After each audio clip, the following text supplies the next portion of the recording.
नमस्कार, स्वागत है आपका बिहार समाचार में। पूरा बिहार जल रहा है, बिहार में दंगे हो रहे हैं और इसी बीच अब बड़ी खबर आ रही है। तेजस्वी यादव और मुख्यमंत्री नीतीश कुमार जी ने बिहार वालों के लिए कई बड़े फरमान जारी कर दिए। साथ ही बिहार में नौकरी और रोजगार को लेकर बड़ी खबर है, तो वहीं शराबबंदी को खत्म करने की मांगे उठ रही है। शराबबंदी को लेकर भी बड़ी खबर सामने आ रही है। इतना ही नहीं, मनीष कश्यप की रिहाई को लेकर बड़ी खबर है। तो आज की बिहार की बड़ी और गर्मागर्म खबरों पर बात करेंगे। इससे पहले आपसे एक छोटी सी अनुरोध है, कृपया वीडियो को एक प्यारा सा लाइक अवश्य कर दीजिएगा। आपका लाइक करना ही हमारी मेहनत का फल होता है।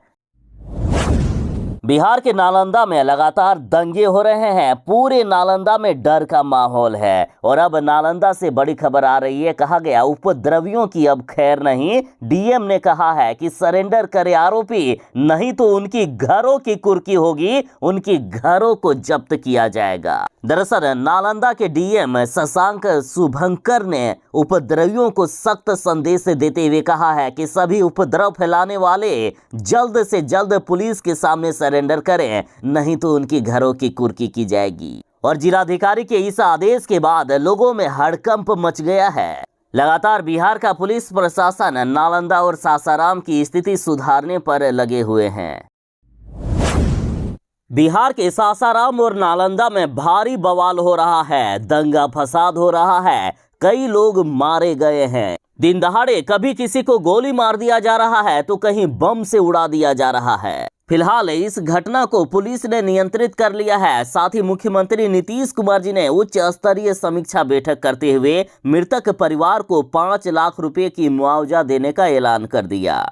देखिए, बिहार के पटना में मुख्यमंत्री नीतीश कुमार जी ने सासाराम हिंसा मामले को लेकर बैठक की और इस दौरान मुख्यमंत्री ने पीड़ित परिवारों से बात भी की। साथ ही इन्होंने मरने वालों के परिजनों को 5-5 लाख रुपए का मुआवजा देने का ऐलान किया है। साथ ही मुख्यमंत्री जी ने कहा कि पुलिस और प्रशासन पूरी तरह से अलर्ट रहे और अफवाह फैलाने वालों पर सख्त कार्रवाई किया जाए। सन ऑफ बिहार मनीष कश्यप को लगातार फंसाया जा रहा है और ये खुद मनीष कश्यप ने कहा है। मनीष कश्यप ने कहा कि मुझे बिहार के नेताओं ने फंसाया है, मुझे तेजस्वी यादव ने फंसाया है। और अब बड़ी खबर आ रही है, मनीष कश्यप की मुश्किलें लगातार बढ़ती ही जा रही है। मनीष कश्यप के खिलाफ आर्थिक अपराध इकाई ने फिर से एक नया एफआईआर दर्ज कर दिया। एक समाज सेवी निशांत वर्मा ने राष्ट्रपति महात्मा गांधी के खिलाफ आपत्तिजनक टिप्पणी को लेकर आर्थिक अपराध इकाई में शिकायत दर्ज कराई थी और जांच के उपरांत इस मामले को सच पाया गया और अब आर्थिक अपराध इकाई ने मनीष कश्यप के खिलाफ चौथा मामला दर्ज करा दिया। दरअसल 2016 में यूट्यूबर मनीष कश्यप ने एक वीडियो बनाया था जिसमें से वे राष्ट्रपिता महात्मा गांधी के खिलाफ आपत्तिजनक टिप्पणी कर रहा था। मनीष कश्यप कह रहे हैं कि हम महात्मा गांधी की हत्या का जश्न मनाते हैं और इस मामले पर मनीष कश्यप के खिलाफ इस बार एफआईआर दर्ज करा दिया गया। मनीष कश्यप अभी तमिलनाडु के जेल में है और मनीष कश्यप का अभी जेल से बाहर आना मुश्किल लग रहा है। मनीष कश्यप के खिलाफ तमिलनाडु में 14 और बिहार में 14 गंभीर मामले दर्ज किए गए हैं और इन सब के बीच मनीष कश्यप बस एक ही बात कह रहे हैं कि मुझे फंसाया जा रहा है, मैंने कोई भी गलती नहीं की है, मुझे तेजस्वी यादव के द्वारा फंसाया जा रहा है।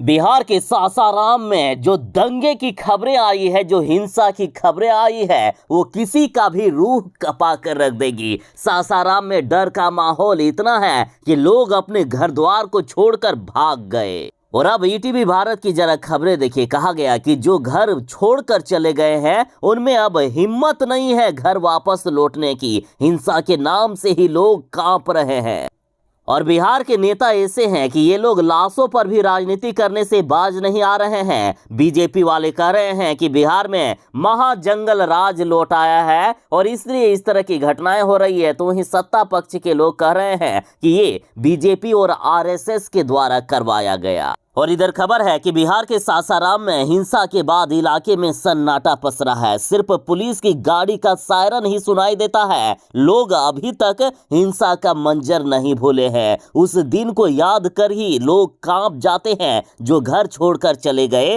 वो लौटने की हिम्मत भी नहीं कर पा रहे हैं। साथ ही इधर पुलिस प्रशासन की तरफ से एसटीएफ के एडीजी ने कहा है कि जो लोग घर छोड़कर चले गए वे लोग लौट आए, उनकी सुरक्षा की गारंटी हम लेते हैं। बिहार के सासाराम में हिंसा का खौफ अभी तक खत्म नहीं हुआ है। लोग घटना के 5 दिन बाद भी डर के साए में जी रहे हैं। लोगों ने कहा कि दंगाइयों ने घर में घुसकर आग लगा दी, किसी तरह से हम लोग जान बचाकर भागे हैं। तो वहीं कुछ लोगों ने कहा कि कोई कभी भी किसी को भी मार सकता था और इसी डर से हम लोग भाग आए।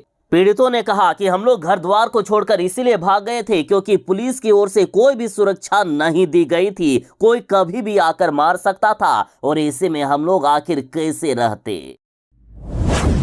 बिहार के मुख्यमंत्री नीतीश कुमार जी, देख लीजिए आपकी ये महान फेल शराबबंदी के कारण बिहार वाले तो अपना जान गंवा ही रहे हैं और अब पुलिस वालों को भी दौड़ा दौड़ा कर पीटा जा रहा है। पटना हाईकोर्ट ने भी कहा है कि बिहार में शराबबंदी के कारण बिहारियों की जान खतरे में है और बिहार में जब से शराबबंदी लागू की गई है तब से क्राइम का ग्राफ बढ़ता जा रहा है। साथ ही बीजेपी ने कहा है कि मुख्यमंत्री नीतीश कुमार जी की सरकार ने ही बिहार के शराब माफियाओं और शराब के धंधेबाजों को संरक्षण दिया हुआ है और बिहार के थानों से शराब की होम डिलीवरी कराई जाती है। ये सब बयान बीजेपी का सामने आया था कुछ दिन पहले ही और अब देखिए बड़ी खबर सामने आ रही है कि शेखपुरा में छापेमारी करने गई पुलिस पर टूट पड़े शराब के धंधेबाज पत्थर और लाठी से पुलिस वालों को खदेड़ खदेड़ कर दौड़ा दौड़ा कर पीट पीट कर जख्मी किया गया। बिहार के मुख्यमंत्री नीतीश कुमार जी, आपने आखिर ये कैसी शराबबंदी लागू किए हैं? जहां जब पुलिस वाले ही सुरक्षित नहीं है तो आम जनता की सुरक्षा का आखिर क्या होगा? बिहार के शेखपुरा जिले से खबर है, जहां जिले के नीरपुर गांव में शराब कारोबारियों ने उत्पाद विभाग की टीम पर ही हमला कर दिया और इतना ही नहीं, इस दौरान बदमाशों ने पुलिस वालों पर फायरिंग भी की है, बंदूक से गोली मारने का भी काम किया है। इसमें 2 राउंड फायरिंग की गई, साथ ही पत्थरबाजी के साथ लाठियों से भी पुलिस वालों को पीटा गया। इस हमले में उत्पाद विभाग के कई पुलिस वाले जख्मी हो गए। किसी तरह से पुलिस वाले अपनी जान बचाकर भाग पाए हैं। बिहार में प्रधानमंत्री आवास योजना को लेकर बड़ी खबर है। एक तरफ जहां बिहार सरकार बिहार के हर गरीबों को इस बार पक्का मकान देने का प्रण ले लिए हैं, साथ ही इधर बड़ी खबर आ रही है कि कई लोगों ने प्रधानमंत्री आवास योजना के तहत पैसे तो उठा लिए लेकिन अपने घरों का निर्माण नहीं करवाया, तो उन सभी से सरकार अब पैसे वापस लेगी और फिलहाल इसमें 400 लाभुकों का चयन किया गया है जिनसे पैसे वापस लिया जाएगा। देखिए, डीडीसी तनय सुल्तानिया ने बताया है कि सबसे अधिक दानापुर में लगभग 1300, मनेर में 600 घर कंप्लीट नहीं हुए हैं। इसमें से 400 घर ऐसे हैं जो राशि लेने पर भी लाभुकों ने अपने घर का निर्माण नहीं करवाया। ऐसे लाभुकों पर सर्टिफिकेट केस हुआ है और पटना जिले में प्रधानमंत्री आवास योजना के तहत बचे हुए 7000 घरों को इस माह कंप्लीट कराने का लक्ष्य रखा गया है। इसमें से जिन लाभुकों को राशि नहीं मिली है उनको राशि दिया जाएगा और जिन लाभुकों ने राशि लेकर अपने घर का निर्माण नहीं करवाया उनसे सरकार पैसे वापस लेगी।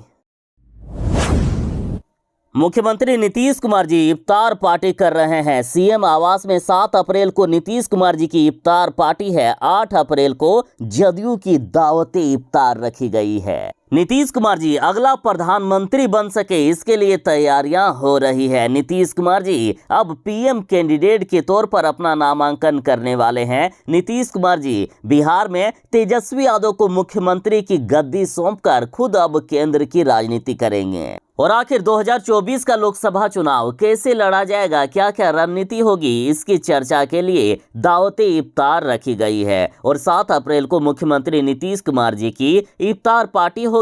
एक अरने मार्ग स्थित सीएम आवास पर दावते इफ्तार का आयोजन होगा।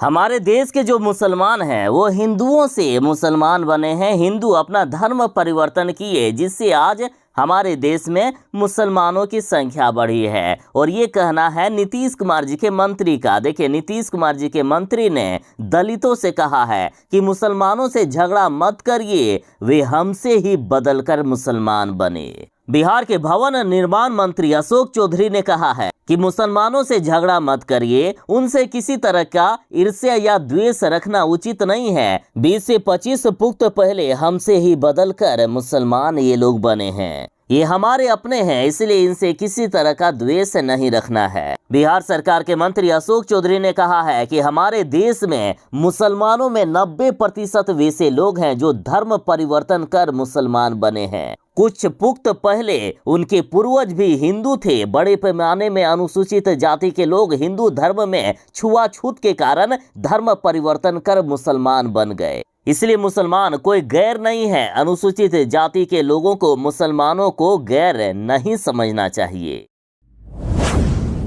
मुख्यमंत्री नीतीश कुमार जी का गृह जिला में लगातार दंगे हो रहे हैं, लगातार लोगों को मारा जा रहा है। नालंदा से हिंसा की ऐसी खबरें सामने आ रही है जो किसी की भी रूह कपा देगी। लोग डर के अपने घर द्वार छोड़कर भागने को भी मजबूर हो रहे हैं और ऐसी भी खबरें सोशल मीडिया पर लगातार आ रही है। और इन सब के बीच अब चिराग पासवान ने कहा है कि मुख्यमंत्री नीतीश कुमार जी से जब उनका गृह जिला ही नहीं संभल रहा है तो पूरा बिहार क्या खाक संभलेगा। और अब चिराग पासवान ने बिहार में राष्ट्रपति शासन लगाने की मांग किए हैं। नालंदा से कई ऐसी खबरें सामने आ रही है जहां किसी के घर को जला दिया जा रहा है तो किसी से भी लूटपाट की जा रही है। और अब चिराग पासवान ने कहा कि आज प्रदेश आग में जल रहा है। जिस तरह से नालंदा जिले के बिहार शरीफ में आगजनी और लूट की घटनाएं घटित हुई है, ये राज्य सरकार की नाकामी है। राज्य सरकार ऐसी घटनाओं पर अंकुश लगाने में बिल्कुल नाकामयाब साबित हुई है। ऐसे में राष्ट्रपति शासन लागू कराने के अलावा कोई भी दूसरा विकल्प नहीं बचा है। चिराग पासवान ने कहा कि आखिर बिहार में कितनी हत्याओं का हम इंतजार करेंगे, कितने दंगों का इंतजार करेंगे, या फिर बिहार में और कितनी मौतों और जहरीली शराब से हुई मौतों का हम इंतजार करेंगे। बिहार में रोज हत्या और अपहरण के मामले सामने आ रहे हैं। पूरा प्रदेश फिर से जंगल राज की ओर वापस लौट रहा है और जो घटनाएं हुई है 2-4 दिनों में, उससे तो यही दिख रहा है कि नीतीश कुमार से बिहार नहीं संभल रहा है। अतः बिहार में राष्ट्रपति शासन लागू कराया जाए। हमारा बिहार पूरे देश के राज्यों में सबसे महंगी बिजली खरीदता है, इसलिए बिहार में अन्य चीजें भी महंगी होती जा रही है। और अब बिहार सरकार ने मांग उठाई है कि 1 नेशन 1 इलेक्ट्रिक रेट लागू किया जाए। और ये मांग बिहार के मुख्यमंत्री जी ने किया है। मुख्यमंत्री जी ने कहा है कि ऐसी दोहरी राजनीति क्यों, बिहार के साथ ऐसी नाइंसाफी क्यों, पूरे देश में बिहार को सबसे महंगी बिजली आखिर क्यों मिल रही है। बिहार सरकार की तरफ से पूछा गया कि आखिर केंद्र सरकार किस बात की दुश्मनी निकाल रहा है बिहार से। बिहार में बिजली दर काफी ज्यादा महंगी हो गई है और अब सरकार को 13,114 करोड़ की सब्सिडी देना पड़ा ताकि बिहार की गरीब जनता को बढ़ी हुई बिजली दर का बोझ न झेलना पड़े। बिहार के ग्रामीण उपभोक्ताओं को मात्र 28% बिजली का भुगतान करना होगा, जबकि राज्य सरकार 72% बिजली बिल का भुगतान करेगी। तो वहीं शहरी घरेलू उपभोक्ताओं को जो 200 यूनिट तक बिजली खपत करेंगे उनको 56.3% भुगतान करना होगा, जबकि राज्य सरकार 43.7% खर्च अनुदान के रूप में उपलब्ध करा रही है। जो पैसा बिहार के विकास में लगना था आज बिजली दर को सस्ती करने में लगे हुए हैं। आखिर केंद्र सरकार बिहार के साथ किस बात की दुश्मनी निभा रहा है। कहते हैं कि संतों की कोई जात कोई धर्म नहीं होता है। साईं बाबा को बागेश्वर धाम के महाराज धीरेंद्र शास्त्री अब मुस्लिम कह रहे हैं कि वे एक मुसलमान हैं, मुसलमानों के वे भगवान हैं। और अब बड़ी खबर आ रही है कि साईं बाबा पर विवादित बयान पर धीरेंद्र शास्त्री की मुश्किलें बढ़ गई है। मुंबई में कराई गई है इनके ऊपर FIR। देखिए, शिरडी के साईं बाबा के बारे में विवादित बयान देकर बागेश्वर धाम के महाराज धीरेंद्र कृष्ण शास्त्री अब मुश्किल में फंस गए हैं। इनके ऊपर केस कर दिया गया है। दरअसल उद्धव ठाकरे की गुट की युवा सेना के नेता राहुल कनाल ने मुंबई के बांद्रा पुलिस स्टेशन पर बागेश्वर धाम के महाराज के ऊपर केस किया है। बता दें कि बागेश्वर धाम के धीरेन्द्र शास्त्री ने कहा था कि साईं बाबा संत भी हो सकते हैं और फकीर भी, लेकिन वह भगवान नहीं हो सकते हैं। धीरेन्द्र कृष्ण शास्त्री ने कहा कि लोमड़ी की खाल पहनकर कोई शेर नहीं बन सकता है। और अब युवा सेना ने बागेश्वर महाराज के खिलाफ सख्त कानूनी कार्रवाई करने की मांग की है। इन्होंने कहा कि बागेश्वर बाबा शिरडी के साईं बाबा के भक्तों की भावना से खिलवाड़ कर रहे हैं।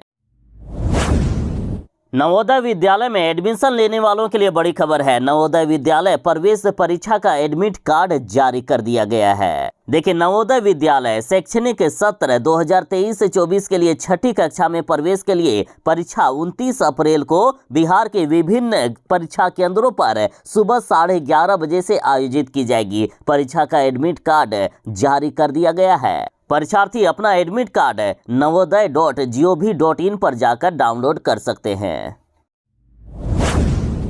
बीजेपी के अनुसार बिहार में महाजंगल राज की शुरुआत हो गई है। कभी पुलिस वालों को ही अपराधी दौड़ा दौड़ा कर पीटने का काम करते हैं, तो कभी शराब का छापेमारी करने गई पुलिस को ही खदेड़कर भगाया जाता है, पीट पीट कर भगाया जाता है।